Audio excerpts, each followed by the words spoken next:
was working a job, which is, and you kind of see it. I remember for me, because I was very junior at the time, but you see people who are even like, I worked in marketing, but you'll see like the head of marketing. So someone who's been within this track, within this pathway, they've reached the pinnacle of success, and they still have no control over their own time. Yeah. I remember for the guy, he was the CMO at the company I was at. The founder would just call him at any time of the night. Yeah. I think he just had like a young daughter. Any time of the night, he'd get a phone call and he'd have to be responsive. And I think for a lot of people, they get to that place in their job where they're like, okay, I got the promotions. I have the seniority. I have the respect. I have the validation from that. I have the increased salary. I still have no real control over my own life. It's all a facade. It's all a facade. They will pay you just enough to keep you as a slave to do their hard work. And that's what I learned at that time. There is no control. No matter how high level you are in that moment, you don't have control, especially if you're a high performer, because they need you, right? These companies, they need you to perform. So you don't get to do all these things. And even if you do get to do it, like, let's think about it. Out of 365 days in a year, you get maybe 10 to live your life and make decisions and not wake up to an alarm clock and not have every decision be based on the job that you clock in and out of. And the moment that you become valueless to them, none of that matters.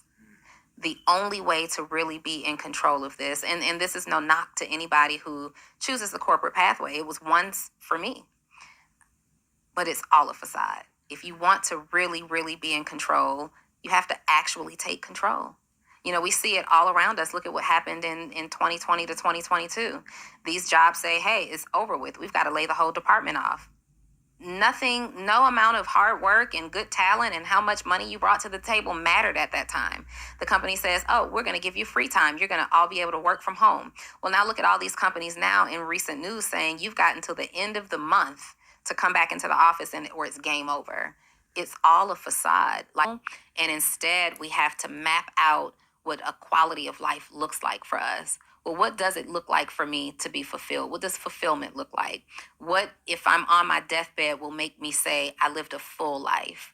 What makes me proud of myself? What makes me feel like I submitted to and answered to my calling, right? And sometimes you have less control when you take that type of responsibility on than you think you do. We're never really in control.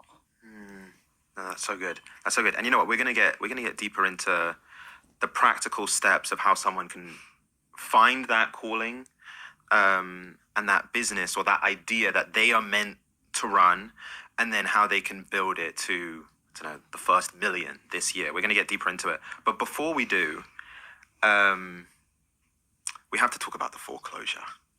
Because I feel like even just from time. Yeah. Well, the year is 2009, 2010. My daughter is 7 or 8 years old at that time. And I am doing everything possible to save this home. I've got a dream home in my 20s. Like, I bought my first house at, it's like a 3,500 square foot, 5 bedrooms on a basement, all the things with the loft. It's beautiful. At 24 years old. And so I have a home that today people who are my current age dream about. And so I'm doing everything to save this home. I'm renting it out. I'm putting it up on Section 8 and nothing's working out, right? I moved out. I went and lived with my mom. I took me and my daughter back to my old childhood bedroom. We were sharing a bedroom, my old bedroom at that time. And I can remember, Callum, one day I'm in that bedroom at my mom's house, and I had gone from making a strong 6 figures prior to the recession to having to go back to work in leasing, property management, leasing apartments through a temp agency for $11 an hour. Strong pay cut.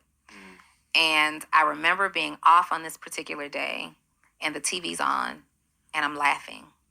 My mom walks past my room, and she walks past my room, and she's trying her best to just keep going. But she stops and she comes back, and she looks in the bedroom and she says, I just don't get what you have to be happy about. Like, what's all this laughter? You have a daughter. You don't have any money. You're about to lose your home. And I remember saying to my mom, I'm not going to be able to save anything by being sad, crying, and depressed. I have to be in control of the piece of me that keeps me going, right? And so a few weeks later, the bank contacted me to orchestrate a short sale on my home. And my daughter and I go over to show this family, to let this realtor in with this family. And my daughter had this custom bedroom. It's pink, it's purple, it's Disney princess, it's all the things. It's gorgeous. And she was so proud of this bedroom. All of her friends would come over and sleep over. The bedroom was really the talk of my whole house, right? The bank sends this family in, and we get to my daughter's bedroom. And these two children, it's a girl and a boy, they're fighting over who's going to get her room in her face, right? And so my daughter is standing there, and she's like 7, 8 at the time. And she's standing in the door frame, and she's just kind of leaning on the door frame, and she's just looking. And she's not crying or anything, but she's just like looking at these kids negotiating the terms of this bedroom in front of her. And I could see the heartbreak or the disappointment. And I had to excuse myself immediately, and I went and sat in the staircase of my house. That picture and that scene of you laughing in like your childhood bedroom and your mum walks by, it sounds like that moment was almost it was like a reality check, like a deep reality check. Would you say, I'm curious because even at the point you're at now in life, just reflecting back on that moment, would you say that you're not who you are now if you hadn't experienced that? For sure not. No, I'm not who I am today if these things didn't happen. I operate from a place of gratitude every single day, like deep gratitude. I have an alarm on my phone that goes off at 8:30 p.m. Eastern Standard Time every single day to remind me to express gratitude for something that happened current day, something small. Typically, my first post on Instagram every day is a gratitude statement. I'm taking pictures of like an outlet and posting it on my stories and saying, I'm grateful for the electricity that comes through this outlet because I understand the benefits of this electricity. I'm grateful for my fingers. I'm grateful for my ankles to balance on. I wouldn't have the ability to be grateful for small things if I didn't go through a season where small things was all I had, right? I learned actually, and we were young, and during that time, I remember we have a fast food chain here, Wendy's, and my daughter only ate chicken nuggets, right? And Wendy's had this value meal. You could get all these different things for $1. I'd go to Wendy's, she'd get 5 nuggets, I get the fries, we get a drink. She ate the nuggets, I ate the fries, we split the drink, right? That season allows me to appreciate the lobster and the sushi and the caviar today, right? That season allows me to ride down the street and see someone who I can tell is in real serious need, and it allows my heart to give because I remember being too proud to ask. That season has made me a person where if I recognize a need, you don't have to ask me, right? It's made me selfless. It's made me a servant. It's made me never, I'm relatable to my audience. I win because I'm relatable. I win because my nose isn't in the air, right? I'm on a pedestal, but not that kind of pedestal, right? I am still very reachable and tangible. I win because people see themselves in me, and I'm not ashamed to share my story. So many people have a similar story. There's really not too much special about my story. We all have lived somewhat of the same life. Just looks different, right? A little different.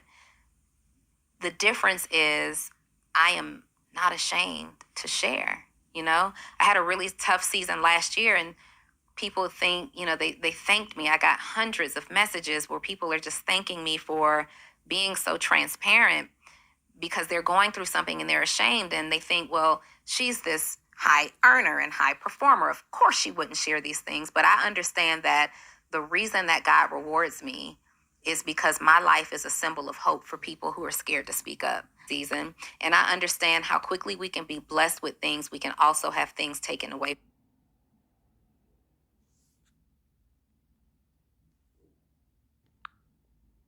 Share these things, but I understand that the reason that God rewards me is because my life is a symbol of hope for people who are scared to speak up. I'll never be scared to speak up. I'll never be scared to share that season of my life because it's just that. It's just a season. And I understand how quickly we can be blessed with things. We can also have things taken away from us. And I stay closely connected to those experiences. They're not far. They're not distant memories for me. I actually went through them. And I'm proud of those seasons because I came out. I didn't succumb to those experiences. I am grateful for those experiences because I still won. Right? I had to go through a couple of peaks and valleys. I had to go up and down and throughout some challenges and obstacles. But at the end of the day, everything is okay. And that's how I live my life. It's gonna be fine. I've been through worse. Whatever's happening right now, I've been through worse. I literally, at 18 years old, had someone attempt to take my life. I survived. I won. I'm always gonna figure a way out. That's who I am. And not having those experiences wouldn't allow me to have become that person. Yeah. You know what's sometimes you have to be like broken down. Yeah. And you get broken down to the point where you're so humble and you're so open-minded that finally you can become the person that you were meant to become. Mm-hmm. And it's interesting because even when I just listen to you talk about that moment and that promise that you made to your daughter, I don't know how many years ago is that, 15 years? I can hear the emotion in your voice still. Yeah. It still resonates. Yeah. And it's just that it's a grounding experience. It set the foundation for everything that happened afterwards. It was my paradigm shift, right? There are people who walk the earth who never identify what their paradigm shift is. And for me, in real time, it was the battery in my back that needed to be recharged. And my life has been different ever since that day. It was exactly what I needed to become, and I'm constantly becoming. I haven't become. I don't believe that we ever fully become. I believe that life is about being in pursuit of the person, your best self, right? So I'm constantly becoming. But that's what it took for me to really get serious and to start focusing and to seek mentorship, right? To ask more questions, to take things more seriously.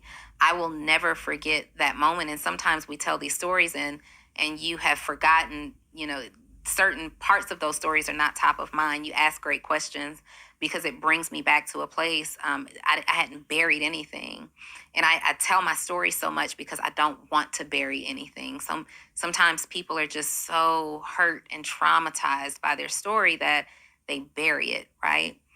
I want you to know that I've survived a life or death situation because there's too many people who I impact just through communicating this way that need to hear that. There's somebody right now who is watching this and they're contemplating it being the end. They're saying that nobody else's life looks this bad. And when they see Donnie Wiggins and they're hearing my voice in the background, you know that I'm talking to you. And you know that it gets better. And you look at me and you relate to me. You like it. You're still watching because you relate to me. And you say, if she can, I can. If she went through, well, it's not quite that bad. If her story is a little worse, then I can. And I will forever, I have literally committed my life's work comes in sharing my experiences. And I was taught very differently. I was taught to go through things privately. I was taught to go through things quietly. And that does nothing but bring you mental illness. It doesn't help anybody. It doesn't even help you. It doesn't help anybody for you to suffer silently. I am healed through speaking out. It really brings me healing. I am healed when people tell me how much my story has impacted them. When I was on Facebook in 2012, I shared this story. There was a 16-year-old girl who was looking, I don't even know why she was following me. I didn't know her. It was God. She was contemplating suicide, and she reached out to me. She sent me a DM, And there was something that I had posted the night before. And she said, I don't feel loved. I don't feel valuable. And this might be it for me, but I wanted you to know that I read your status. At that time, they were called statuses. I read your status. And even if this is my last day, I wanted you to know that that touched me. I never opened DMs from strangers, like messages from strangers. And I don't even know why a 16-year-old girl was following me. But it became my mission that day to find this young lady. I went through all of her friends. I'm reaching out, sending messages to everybody that I could. I found her grandmother and I'm sending messages. I'm just sending messages. And I finally found someone who was a police officer. And I sent him a message and he didn't know her either, but he was on her friends list. And he said, I am going to take this picture and run it through every high school database to see if anybody recognizes this girl. And the resource officer from a school recognized her. She was in Denver. A resource officer recognized her and they sent the authorities to the school. She wasn't there. They sent the authorities to her home. She had taken a bottle of pills. They were able to find this young lady and get her to the hospital to save her life. And her grandmother and her mom reached out to me and we kept in touch for years. We've lost contact now. My old Facebook page has been hacked, disabled. But we kept in contact for years. And so, Callum, when I think about sharing my story and why I'm so transparent and why I'm not concerned about being embarrassed, embarrassment made me millions of dollars, right? Embarrassment changed my life. Embarrassment has allowed me to set my immediate family free. Embarrassment has allowed me to impact so many people. I'll be embarrassed for you. If my embarrassment is what you need to be a better person, so be it. Like, it's fine, right? But me sharing a story on Facebook that would have been perceived as embarrassing to other people literally put me in position to help save somebody's life. It's bigger than me. And so when I say I have been called to this, it's not about how much money I made. God rewards me for answering the call. You know what? It's first of all, thank you for sharing that, and it's so powerful. But it's one of the realizations that I had to come to even with building this show, which is in the beginning it was like I was kind of embarrassed to share my story because I thought it was so unremarkable, and I think that that's a common thing, which is to us, our story always seems kind of unremarkable or typical because we're so familiar with it. Yeah. And what you're saying is that there is a tremendous power in your story and sharing your story and that process of it actually embracing it. And I think to your point, we kind of, for so many of us, we start in this position where we're almost ashamed of our story. We want to run away. We want to write a different story. And that's not even the thing. It's like, if you just embraced it, there's so much power there. And you know what? I want to switch gears because you mentioned earlier your calling and finding your calling. Today, you're a business coach, you're a business strategist. You work with entrepreneurs to help them grow their business to 6 figures and then scale to 7 figures. And so I want to get into it because what is that moment when you realize this is my calling? This is where I was meant to be. Because I think for a lot of people, and I was like this, you have all of these business ideas and you see people on the internet making money and getting rich in different ways. And you're like, okay, maybe I should try the crypto thing. And then there's the TikTok thing. And then maybe I should try all this different stuff. You found your calling. Tell me about that moment. My calling doesn't have anything to do with being a business coach. It's just the vehicle that I use that gives me access and proximity to the people that I'm designed to impact, right? My calling is in helping people who have forgotten themselves, forgotten their dreams, forgotten how dope they are, how talented and how skilled they are, reminding you that you can still live a life by your own design. My calling is connected to helping people seek abundance and not just settle for the crumbs that you are being given. My calling is in helping people realize that there really are options. You really can get by. Like, it's to help you max out on life. Like, that's my calling. That's what I'm in the process of doing. Every single year it gets better and better and better. Even when it's not the best, it's still getting better. My calling is helping everyday people max out on life. And I discovered that that was my calling, because no matter what I was doing, selling cars, selling clothes, owning clothing stores, selling real estate, my power was in helping people max out on those experiences. No, you deserve more. Don't settle for this. You are more than that. You can have more. You can be more. You can do more. And those are things that I did even when I didn't have more, even when I wasn't being more, even when I wasn't doing more. Those are things that I would do for free. Those are conversations that I show up for every single day. I have a soul tie to this mission, right? That if I weren't doing it, I would not be fulfilled. When I stopped doing it, when I tried to do crypto, and I convinced myself at one point, oh, these stories, like, they're just weighing on my spirit. It's too heavy. Let me do something else. Yeah. And so I tried crypto, and I tried many things, but I always came back to serving. I always came back to impacting and inspiring, and just asking God to use me. One of my prayers is that God makes me essential, because I believe that me being essential to the right people can literally change lives, right? And so it has nothing to do with being a business coach. That's just what I'm able to monetize. I'm good at it. I am good at building businesses. I've tried so many different things. I've failed, I've won, I've lost, I've learned, I've done all the things. And being a business coach helps me. But if God said do it a different way, I just would,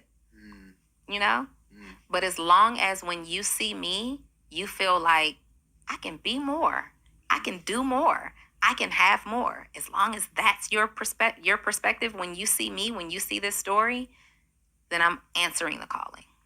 Okay, you know what? I love that. And I want to go deeper, and I want to give people the practical information that they can leave this conversation with that feeling. And so here's where I want to begin. I think I heard you say this on another interview that you did. I obviously watched a lot of your interviews.